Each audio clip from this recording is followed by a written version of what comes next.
algo más importante aún que todo eso aquí, es sanando nuestra relación con Dios. Para sanar nuestra relación con Dios tenemos que entender primero cómo es que Dios nos ve.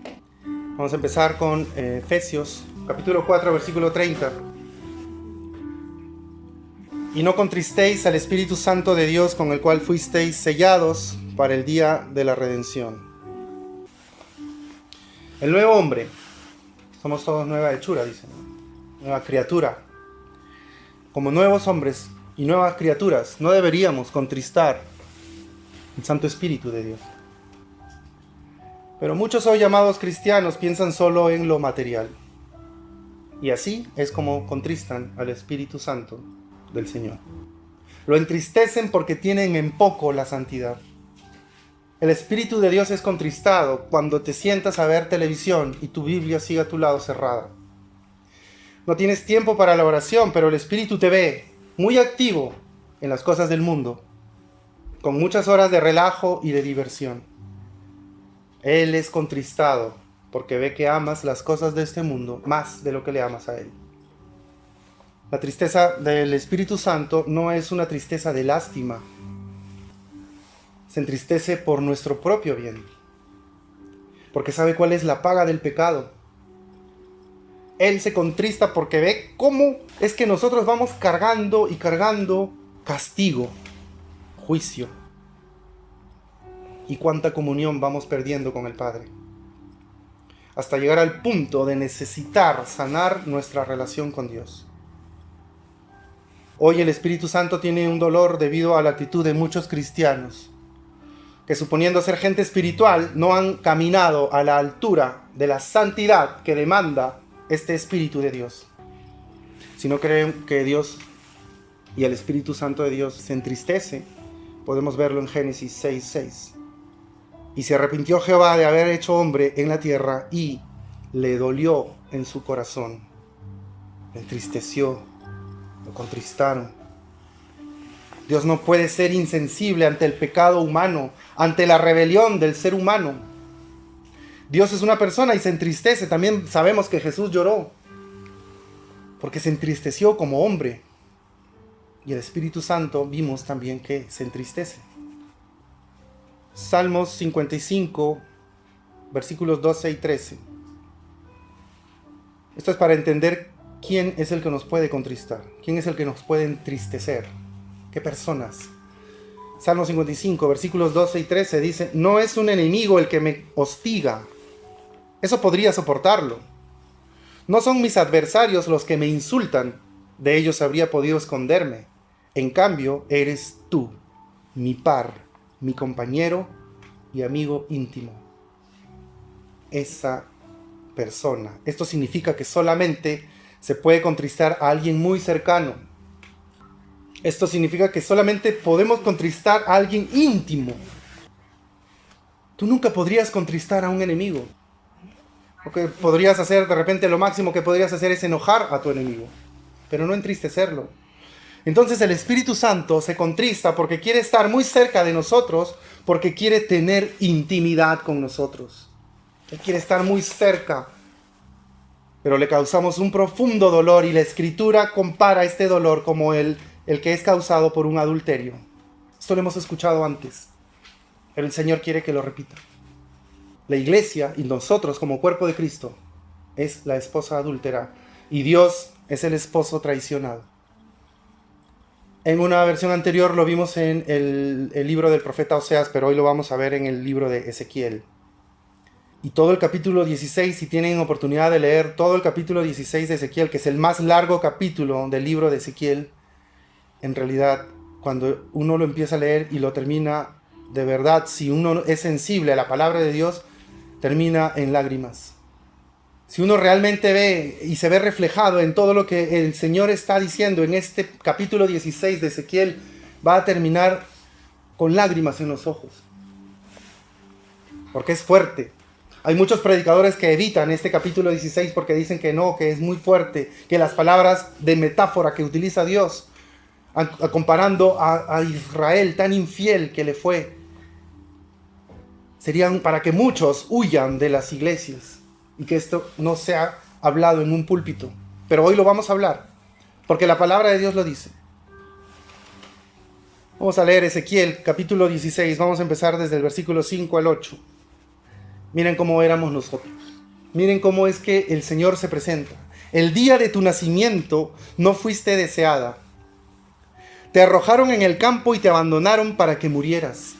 Sin embargo, llegué yo y te vi ahí, pataleando indefensa en tu propia sangre, y te dije, vive. Y te ayudé a florecer como una planta del campo. Creciste y te convertiste en una joya preciosa. Te crecieron los pechos y te salió el vello, pero seguías desnuda. Cuando volví a pasar, vi que ya tenías edad para el amor. Entonces te envolví con mi manto para cubrir tu desnudez y te pronuncié mis votos matrimoniales. Hice un pacto contigo y pasaste a ser mía. Dios nos encontró e hizo un pacto matrimonial con nosotros. Nos encontró en nuestro estado natural. Nos encontró en un desierto donde no hay Dios. Dice que nadie nos quería. Cuando nacimos nos habían botado, nos habían echado a tierra, ensangrentados, dice incluso. Por eso es que muchos predicadores no quieren tocar este capítulo 16 de Ezequiel, porque es así de gráfico. El Señor dice que también nos vio cómo íbamos creciendo. Dice que te crecieron los pechos. Él compara a aquel que lo ha salvado como una mujer, como su futura esposa, en una pubertad. Pero cuando ya tenía, dice, cuando volví a pasar, vi que ya tenías edad para el amor. O sea, ya podíamos casarnos. Y te pronuncié mis votos matrimoniales. Este era nuestro estado natural en un desierto donde no hay Dios, pasando frío y hambre, rodeado de animales salvajes que van buscando a quién devorar, esperando el tiempo de ataque.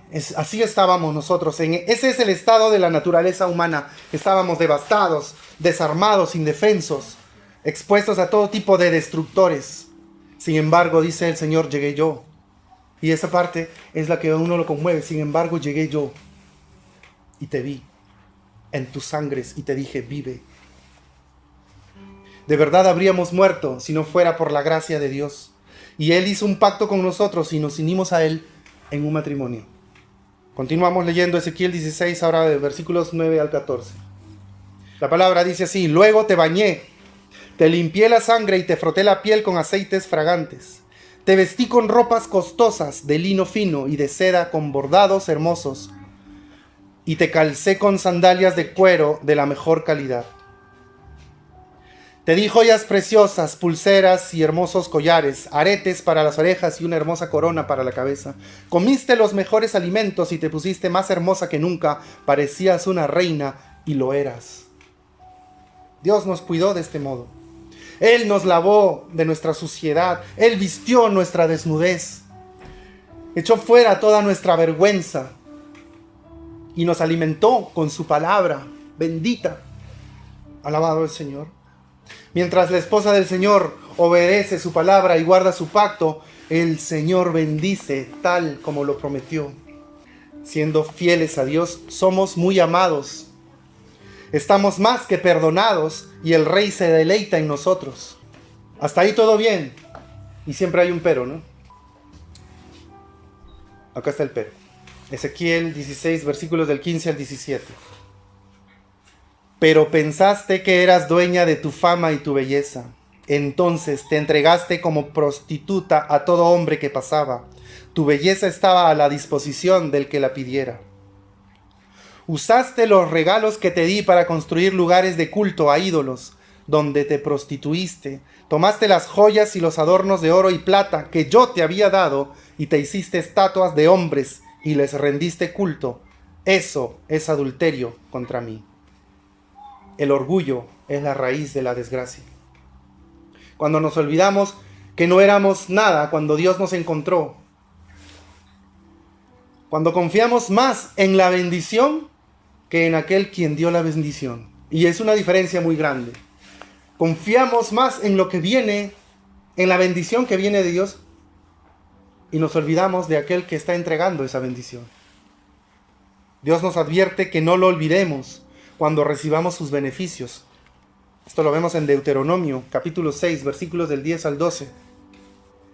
Cuando Jehová tu Dios te haya introducido en la tierra que juró que te daría, en ciudades grandes que tú no edificaste, y casas llenas de todo bien que tú no llenaste, y luego que comas y te sacies. Cuídate de no olvidarte de Jehová, que te sacó de casa de servidumbre.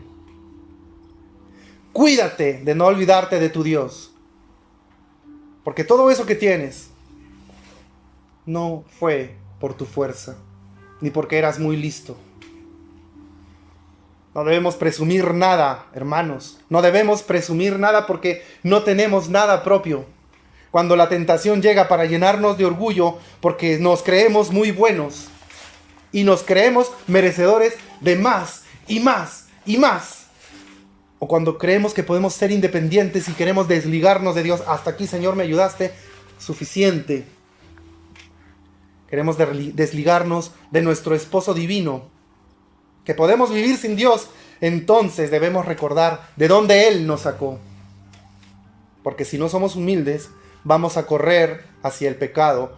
Así como una mujer adúltera corre hacia sus amantes. Si comienzas a adorar tus riquezas, tu salud, a tus hijos, tus conocimientos o cualquier cosa que Dios te haya dado, se vuelve ya una violación del pacto matrimonial entre lo que hizo Dios contigo. Vamos a continuar en el libro de Ezequiel. Vamos a ver los versículos 20 al 22. Luego tomaste a tus hijos e hijas, los que diste a luz para mí, y los sacrificaste a tus dioses. ¿No era suficiente con haberte prostituido? ¿También tenías que masacrar a mis hijos ofreciéndolos en sacrificio?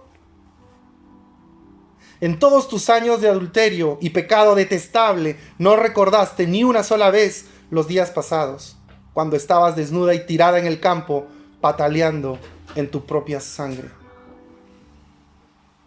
Esta es la voz de alguien dolido. Esta es la voz de alguien con un dolor tan profundo. En lugar de presentar los hijos a Dios, lo que hizo esta mujer fue entregarlo a los demonios. En sacrificios, a ídolos.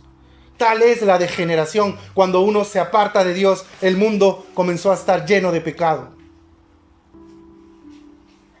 Y dice que Israel hizo esto, que sacrificaba a bebés a los ídolos. Hay poca evidencia arqueológica de prácticas de sacrificios de niños entre los israelitas de este tiempo.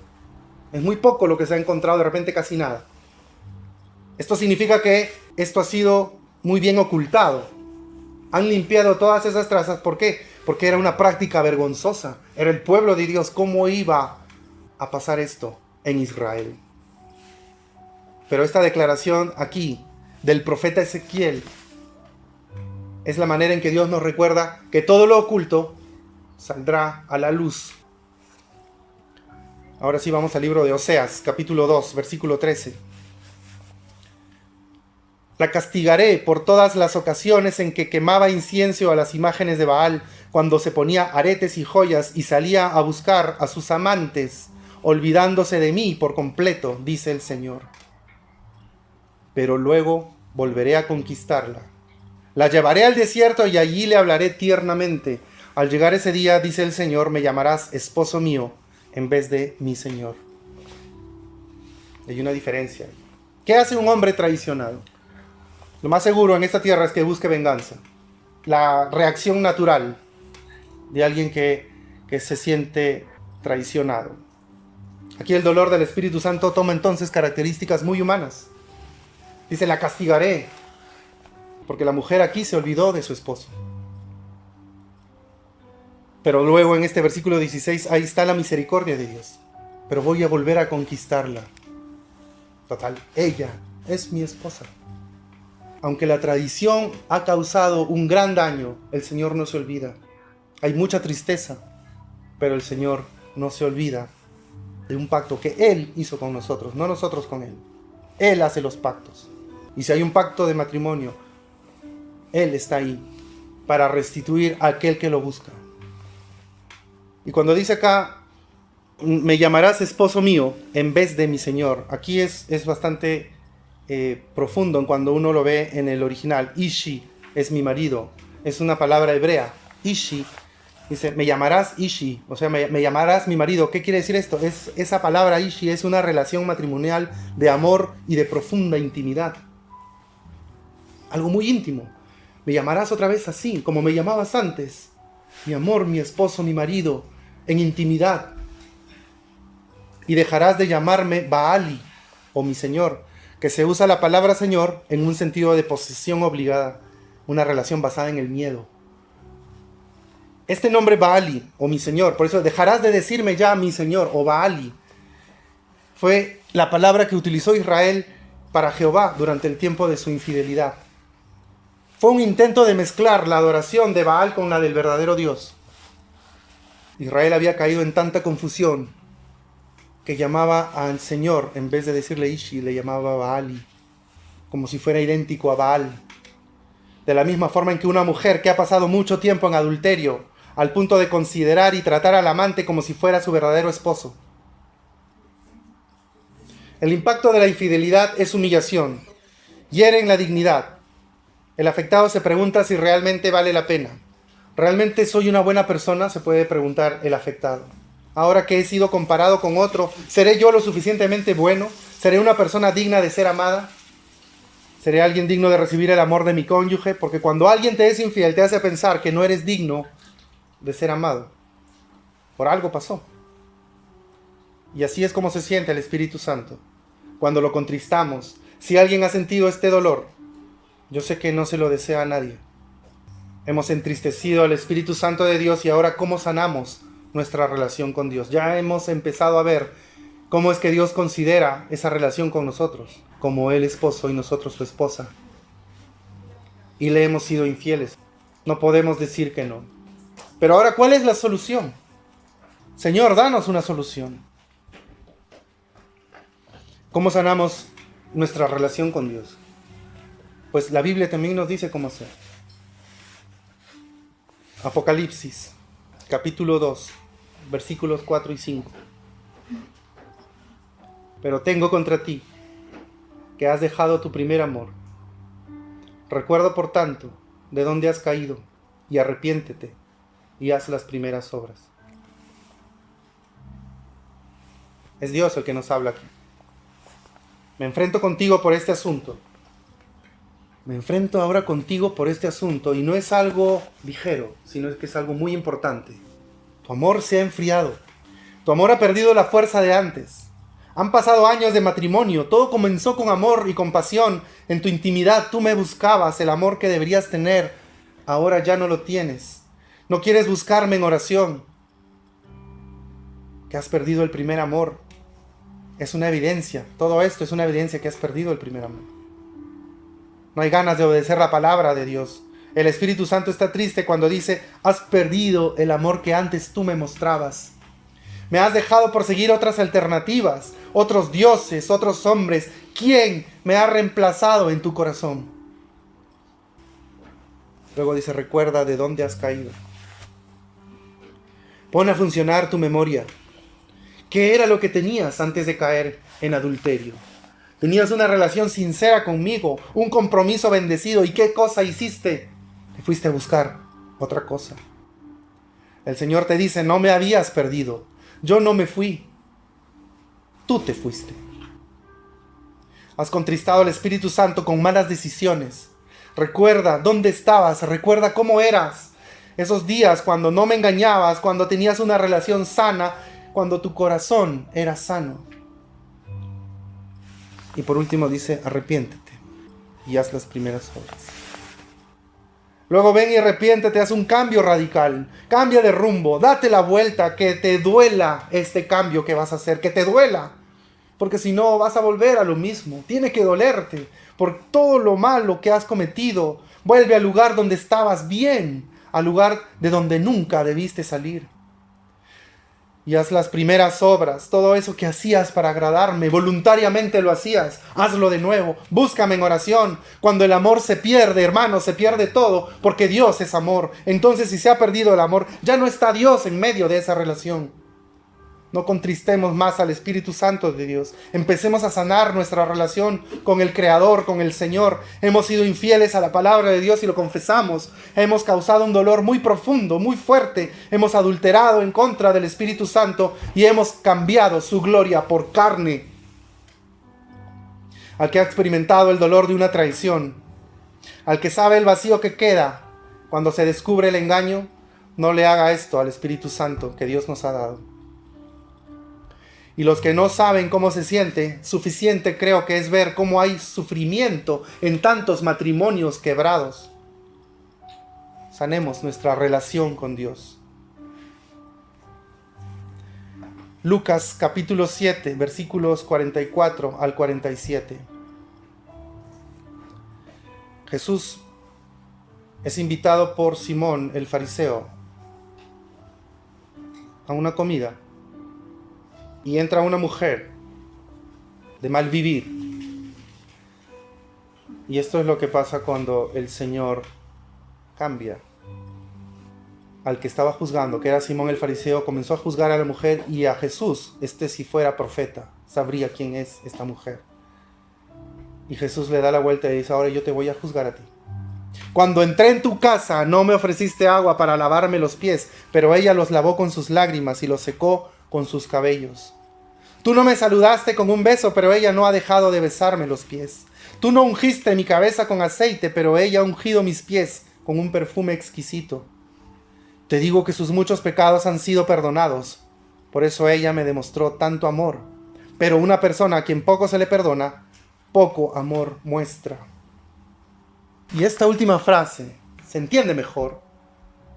Una persona que piensa que sus pecados no son tan graves y por eso cree que solo necesita un poquito de perdón, demostrará poco amor.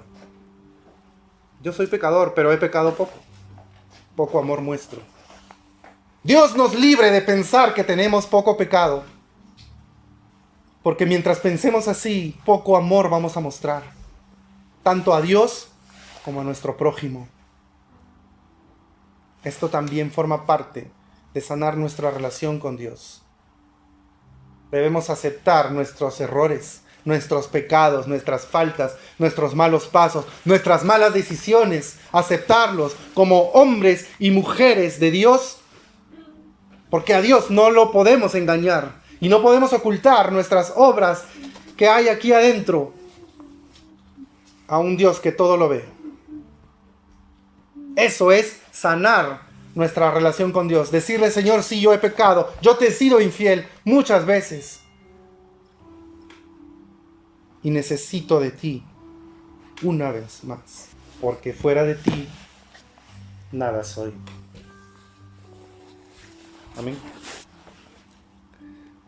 Sé que a veces las prédicas son de confrontación, pero veo yo que hay algo gradual. Primero sane tu familia, luego sana tu sexualidad, que es influyente en tu familia, luego tu boca. ¿Qué cosa estás hablando ahora? ¿Estás listo para sanar la relación con tu Creador?